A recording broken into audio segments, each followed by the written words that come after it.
السلام علیکم ورحمۃ اللہ وبرکاتہ نحمده ونصلی علی رسولہ الکریم اما بعد فاعوذ باللہ من الشیطان الرجیم بسم اللہ الرحمن الرحیم رب اشرح لی صدری ویسر لی امری واحلل عقدۃ من لسانی یفقہوا قولی ربنا زدنا علما اللہم فقہنا فی الدین وعلمنا تأویل رب یسر ولا تعسر وتمم بالخیر وبک نستعین اللہم احسن عاقبتنا فی الامور کلها واجرنا من خزي الدنیا وعذاب الآخرہ الہی آمین ثم آمین۔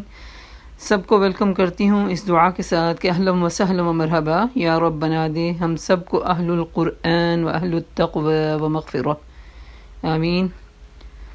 سورہ یوسف آیہ نمبر 58۔ اعوذ باللہ من الشیطان الرجیم بسم اللہ الرحمن الرحیم۔ وجاء إخوة يوسف فدخلوا عليه فعرفهم وهم له منكرون۔ اللہ سے ڈرتے ہوئے زندگی بسر کرتے رہے۔ یوسف علیہ السلام کے بھائی مصر آئے اور اس کے ہاں حاضر ہوئے۔ اس نے انہیں پہچان لیا مگر وہ اس سے ناآشنا تھے۔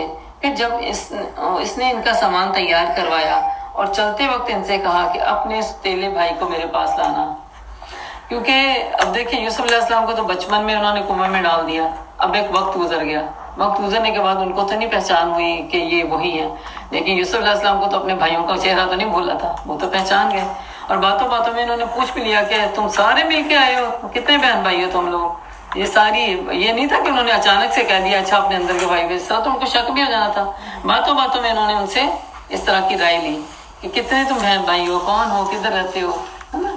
حالانکہ ان کو تو پتا تھا سارا، مگر ہے کہ اس پہ جب انہوں نے جواب دیا کہ ہاں ہم اتنے بھائی ہیں تو ایک چھوٹا بھائی ہے جو گھر میں ہے نا، تو پھر انہوں نے کہا کہ اچھا پھر نیکسٹ ٹائم چھوٹے بھائی کو بھی لے کے آنا، ٹھیک ہے۔ اب یوسف علیہ السلام نے یہ جو عہدہ اپنے اسکیل کی بیس پہ لیا، اس کی چونکہ ایک خاص ضرورت بھی تھی اور اللہ سبحانہ تعالیٰ کی ایک مشیت بھی تھی کہ یوسف علیہ السلام کو اللہ سبحانہ تعالیٰ ایک سٹیٹس کے ساتھ وہاں اب ایک عزت دینا چاہتے تھے، اور ان کے صبر تقوی کا وہ اثر تھا جس کی وجہ سے اللہ تعالیٰ، کیونکہ عزت اور ذلت کس کے ہاتھ میں ہے؟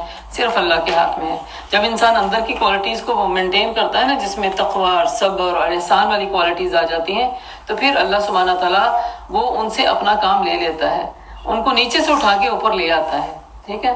ہم دیکھتے ہیں کہ جنگ خندق میں بھی جب یعنی احزاب کے موقع پر آپ صلی اللہ علیہ وسلم نے لوگوں سے کہا تھا کہ مجھ تک کفار کی خبریں کون لائے گا، اور آپ کو پتہ جنگ خندق جب ہوئی تھی وہ انتہائی سردی کا موسم تھا، ٹھٹھرنے والی سردی تھی، تو زبیر رضی اللہ نے کہا کہ میں لاؤں گا، میں لاتا ہوں۔ آپ نے دوسری بار پھر پوچھا کہ کون ہے جو لائے گا، انہوں نے پھر یہی جواب دیا کہ میں لاؤں گا، کیونکہ اور کوئی حامی نہیں بھر رہا تھا نا اتنی سردی میں، کسی کے پاس ہمت نہیں تھی۔ آپ نے تیسری دفعہ پھر پوچھا، انہوں نے کہا کہ میں لاؤں گا، تو اللہ کے نبی صلی اللہ علیہ وسلم نے فرمایا کہ ہر نبی کا ایک حواری ہوتا ہے، تو اس وقت زبیر میرا حواری ہے۔ ہر نبی کا ایک مددگار ہوتا ہے، زبیر میرا مددگار ہے۔ اس سے پتہ چلتا ہے کہ ان کے اندر یہ جو ایک اسٹرینتھ تھی نا، انہوں نے اپنی اسٹرینتھ کو شو کیا کہ میں کر سکتا ہوں، مجھے میرے سپرد کیجیے، میں کر سکتا ہوں۔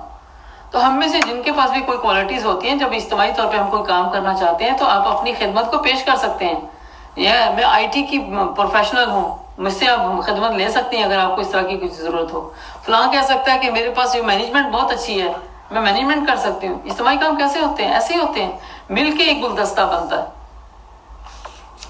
وَلَمَّا جَهَّزَهُم بِجَهَازِهِمْ قَالَ ائْتُونِي بِأَخٍ لَكُم مِّنْ أَبِيكُمْ۔ جب ان کا سامان تیار کروایا اور چلتے وقت ان سے کہہ دیا کہ اپنے وہ بھائی کو میرے پاس لے کے آنا۔ أَلَا تَرَوْنَ أَنِّي أُوفِي الْكَيْلَ، دیکھتے نہیں ہو تم مجھے کہ میں کس طرح پیمانہ میں نے بھر کر دیا ہے اور میں ایک اچھا مہمان نواز ہوں؟ اگر تم اس کو نہ لائے تو میرے پاس تمہارے لیے کوئی غلہ نہیں۔ یہ شرط بھی رکھ دی، اب دیکھیں ذرا، ہے نا، نیکسٹ ٹائم اس کو ساتھ لے کے آنا، ورنہ میرے پاس کوئی امید نہیں ہے کہ غلہ۔ اور وہ کیوں تھا، وہاں قحط سالی ہو چکی تھی نا، کنعان میں قحط سالی بہت بڑھ گئی تھی، اور مصر میں جو خواب کی وجہ سے یہاں پہ سٹوریج کر لی تھی، اس کی وجہ سے ان کے پاس غلہ موجود تھا، اور لوگوں کو دور دور تک خبر مل چکی تھی کہ اب جہاں ادھر ادھر کوئی مال اسباب نہیں ملتا تو ان کے پاس مل جائے گا، تو وہ لوگ سفر کر کے پھر آتے تھے یہاں پر غلہ لینے کے لیے۔ بھائی کو لے کے آنا، ورنہ میرے پاس کوئی امید نہ رکھنا کہ میں تمہیں غلہ عطا کروں گا، بلکہ تم میرے قریب بھی نہ پھٹکنا۔ انہوں نے کہا ہم کوشش کریں گے والد صاحب اسے بھیجنے پر کہ راضی ہو جائیں، ہم ایسا ضرور کریں گے۔ یوسف علیہ السلام نے اپنے غلاموں کو اشارہ کیا کہ ان کے لوگوں کے غلے کے عوض جو مال دیا ہے وہ چپکے سے ان کے سامان ہی میں رکھ دو۔ یعنی ادلا بدلا ہوتا ہے نا، چیزیں کیسے ملتی ہیں، کوئی چیز اب دیتے ہیں تو واپس ملتی ہے، تو جو انہوں نے جو کچھ بھی دیا تھا اب انہوں نے اپنے کارندوں کو کہا کہ ان کی خرجیوں میں واپس ڈال دیا جائے۔ یہ یوسف علیہ السلام نے اس امید پر کیا کہ گھر پہنچ کر وہ اپنا واپس پایا ہوا مال جب پہچانیں گے یا ان کی اس فیاضی اور احسان مندی کو فیل کریں گے تو عجیب نہیں کہ وہ ضرور پلٹیں گے۔ اس سے پتہ چلتا ہے جب انسان نے کوئی خیر خواہی کا کام کسی سے کرنا ہو تو احسان کے رویے کو معاملہ کو اپنانا چاہیے، اس سے دوسرے کو دل نرم ہوتے ہیں۔ یعنی جب آپ ان سے بڑھ کے معاملہ کرتے ہیں تو وہ نیکسٹ ٹائم کیا ہوتا ہے، ایک میگنیٹ کی طرح آپ کی طرف کھینچتا ہے، پھر وہ کہتا ہے کہ یہ تو بندہ بہت ہی اچھا ہے جس کے ساتھ میں نے معاملہ کیا، یعنی اتنا رحیم ہے۔ جب وہ اپنے باپ کے پاس گئے تو کہا ابا جان آئندہ ہم کو غلہ دینے سے انکار کر دیا گیا ہے، فَأَرْسِلْ مَعَنَا أَخَانَا نَقْتَلْ وَإِنَّا لَهُ لَحَافِظُونَ، لہٰذا اب ہمارے بھائی کو ہمارے ساتھ بھیج دیجیے تاکہ ہم غلہ لے کر آئیں اور اس کی حفاظت کے ہم ذمہ دار ہیں۔ ایکسپیرینس جب ایک بیڈ ہو جائے نا تو اگلا رزق لینا بہت مشکل ہو جاتا ہے۔ باپ نے کہا میں اس کے معاملے میں تم پر ویسا ہی بھروسہ کروں جیسے اس سے پہلے میں نے اس کے بھائی کے لیے کیا تھا؟ اللہ بہتر محافظ ہے، فاللہ خیر حافظا وہو ارحم الراحمین، بے شک ہر معاملے کی ضامن جو ہے اللہ ہے۔ ہمیں بھی بعض اوقات اپنے معاملات میں بڑے ڈاؤٹ ہوتے ہیں نا، کبھی اولادوں کے بارے میں، کبھی کسی کو سفر پہ بھیجتے ہوئے، کبھی کسی کو کہتے ہیں اپنے سے دور دیکھتے ہیں تو فیل کرتے ہیں کہ پتہ نہیں وہ کس حال میں ہوگا، دل میں برے برے بعض اوقات خیال بھی آنے لگتے ہیں، کئی دنوں سے اگر کسی کے ساتھ رابطہ نہ ہو تو دل وسوسوں میں آ جاتا ہے۔ تو یہ دعا ہے فاللہ خیر حافظا فاللہ خیر حافظا وہو ارحم الراحمین۔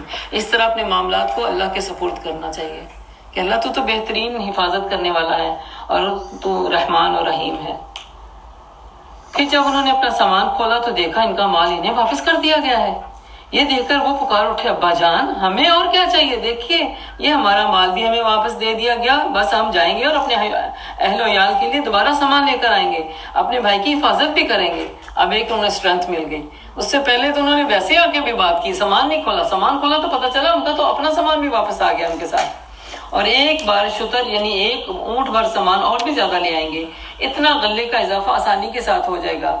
ان کے باپ نے کہا میں اس کو ہرگز تمہارے ساتھ نہیں بھیجوں گا۔ قال لن ارسلہ معکم حتی تؤتون موثقا من اللہ، جب تک کہ تم اللہ کے نام سے مجھ کو عہد نہ دے دو اور اسے میرے پاس ضرور واپس لے کر نہ آؤ، الا یہ کہ کہیں تم سب ہی گھیر لیے جاؤ، تم سب بھی پکڑے گئے تو پھر تو مجھے سمجھ آئے گی کہ دیانتداری ہے، وہی پکڑا گیا تو پھر تو مجھے سمجھ نہیں آئے گی، کیونکہ اس سے پہلے کیا ہوا تھا، صرف یوسف ہی پکڑے گئے، باقی سارے سلامت گھر آ گئے، بھیڑیے نے کھایا تو چن کے یوسف کو کھایا علیہ السلام کو، باقی سارے بچ گئے۔ جب انہوں نے اس کو اپنے پیمان دے دیے، یعنی اپنے عہد دے دیے، تو اس نے کہا دیکھو ہمارا اس قول پر تو اللہ نگہبان ہے۔ پھر اس نے کہا میرے بچوں، ہر حال میں انسان اللہ کی رضا میں راضی رہے تو رزلٹ اچھا ہوتا ہے یا برا ہو، لیکن ہر حال میں اللہ بندے کے لیے ایک مضبوط سہارا بن جاتا ہے، اللہ کا توکل انسان کا بڑھ جاتا ہے۔ یہاں پہ یوسف علیہ السلام نے توکل کو بیس بنایا اور ان سے مان لیا، ان سے عہد لیا، اور عہد لینے کے بعد کہا ٹھیک ہے میں یہ اس وعدے پہ دیتا ہوں، یا تو تم سارے پکڑے جاؤ گے تو یا تم اس کو اکیلے کو چھوڑ کے نہیں آؤ گے، کہیں بھی اس کی اتنی حفاظت کرو گے کہ اس کو اکیلے کو اپنے سے جدا نہیں کرو گے کہ واپس آؤ تو یہ غائب ہو تم سارے آ جاؤ۔ تو پھر جب یہ وعدہ لینے اور دینے کے بعد ان کا دل تھوڑا تسلی میں ہوا تو انہوں نے کیا کہا، وقال یا بنی لا تدخلوا من باب واحد، اس نے کہا میرے بچوں مصر کے دارالسلطنت میں اس دروازے سے داخل مت ہونا بلکہ مختلف دروازوں سے جانا، مگر میں اللہ کے مشیت سے تم کو نہیں بچا سکتا، حکم تو اس کے سوا کچھ کسی کا بھی نہیں چلتا، اسی پر میں نے بھروسہ کیا، جس کو بھی بھروسہ کرنا ہو اسی طرح کرے۔ اس سے کیا پتہ چلتا ہے یعقوب علیہ السلام نے یہ تدبیر کیوں کی تھی؟ آپ دیکھیں نا 11 بیٹے گھر سے نکل رہے ہوں اور لوگوں کی نظروں میں آ جائے تو لوگ ایک تعجب کی نظر بھی سے بھی دیکھتے ہیں نا، تعجب سے دیکھتے ہیں ماشاءاللہ، مطلب ماشاءاللہ تو ہم کیا دیتے ہیں نا منہ سے، لوگ تو کہتے ہیں واہ یہ خاندان کے لوگ، یا پھر کسی نے نظر بھر کے دیکھ لیا، یا پھر کسی نے تو نظر بد کا لگنا برحق ہے. تعجب سے کوئی اپنی نظر پھیرتا ہے اس کا بھی غلط اثر پڑتا ہے، وہ بھی برحق ہے. اللہ کے نبی صلی اللہ علیہ وسلم نے فرمایا انسان نظر لگنا برحق ہے. آپ نے فرمایا نظر بد کا لگنا انسان کو قبر میں اور اونٹ کو ہانڈی تک پہنچا دیتا ہے. ابو ذر کہتے ہیں کہ آپ نے فرمایا نظر بد انسان کو اللہ کے حکم سے دیوانہ بھی کر دیتی ہے، یعنی پاگل کر دیتی ہے. نظر بد کا اتنا برا اثر ہوتا ہے کہ انسان پاگل ہو جاتا ہے. اچھا خاصا ذہین دیکھتا، کہتے ہیں نا چلتا پھرتا ذہانت والا انسان، لیکن ہے کہ آپ دیکھتے ہیں کہ اس کے بعد اس کی حالت بالکل غیر ہو جاتی ہے. ہمارے سامنے ایک زندہ مثال تھی. میرے ابا کے کزن تھے جن کو مطیع ابو کہتے تھے، تو ان کی ایک بیٹی تھی، صباحت تھا شاید نام اس کا، انتہائی ذہین فتین، اپنی ایج سے زیادہ والی کلاس میں بیٹھنے والی. سبحان اللہ، اتنی ذہین کہ جیسے کہتے ہیں نا کہ وہ ایج جیسے 10 کی ہو تو وہ 10ویں کلاس میں بیٹھ رہی ہو، اتنی اس کی ذہانت تھی. تو اللہ جانتا کب کس طرح کس کی اس کو نظر لگی ہے. وہ اس کے بعد وہ بیچاری اپنے ہوش میں ہی نہیں رہی اور یہاں تک کہ اس کی ڈیتھ ہو گئی. اور ہم نے یہ آنکھوں سے دیکھا کہ اس کو کیا ہو گیا ہے، اتنی ذہین فتین. اور یہ ہماری مطلب ہے کہ تو اس سے پتہ چلتا ہے کہ نظر تو برحق ہے، لیکن جو اس کی شیلڈ کو اختیار کرتا ہے، صبح شام کے اذکار کرتا ہے، اس کی حفاظت کو باندھتا ہے، معوذتین پڑھتا ہے، تو اللہ سبحانہ تعالیٰ اس کو اس کے شر سے پھر محفوظ کر دیتا ہے. نظر بد ایک قسم کا ایک تیر ہوتا ہے جس کے ساتھ حسد اور تعریف یا دونوں چیزیں چپکی ہوتی ہیں نا. اور جب تک انسان اپنا بچاؤ نہیں کرتا اس سے محفوظ نہیں رہ سکتا. تو ہم سب کو چاہیے کہ اپنے بچوں کے لیے بھی اور اپنے آپ کے لیے بھی ذکر اذکار کر کے، اور جو بچے ابھی پڑھنے کے قابل نہیں تو ان کو اللہ کے سپورٹ کیا کریں، جس طرح کہ اللہ کے نبی حسن حسین کو اللہ کے سپورٹ کیا کرتے تھے. جیسے لیزر سے دیکھیں نا ٹریٹمنٹ ہوتی ہے نا، بغیر پھاڑے چیڑے لیزر سے سارا کام ہو رہا ہے. تو نظر بھی ایک لیزر کا کام کرتی ہے. تو ہم سب کو کیا، ایک تو اللہ کے نبی صلی اللہ علیہ وسلم کی تاکید ہے، ہم سب کے لیے ہم پہ فرض ہے وہ تاکید. کسی کی کوئی نعمت دیکھیں یا کسی کی کوئی خوبصورتی دیکھیں، اس کے لیے برکت کی دعا کریں. آپ کو یاد ہے کہ اللہ کے نبی صلی اللہ علیہ وسلم کا ایک صحابی تھے جو کہ جیسے کھلے میدانوں میں بعض اوقات ہوتا ہے نا ٹیوب ویل لگے ہوتے ہیں جس میں پانی میں نہا رہے ہوتے ہیں، تو دوسرے صحابی دور سے آئے تو انہوں نے دیکھتے کہا واہ بڑا چمکتا، یا کہتے ہیں نا نور والا جسم ہے آپ کا.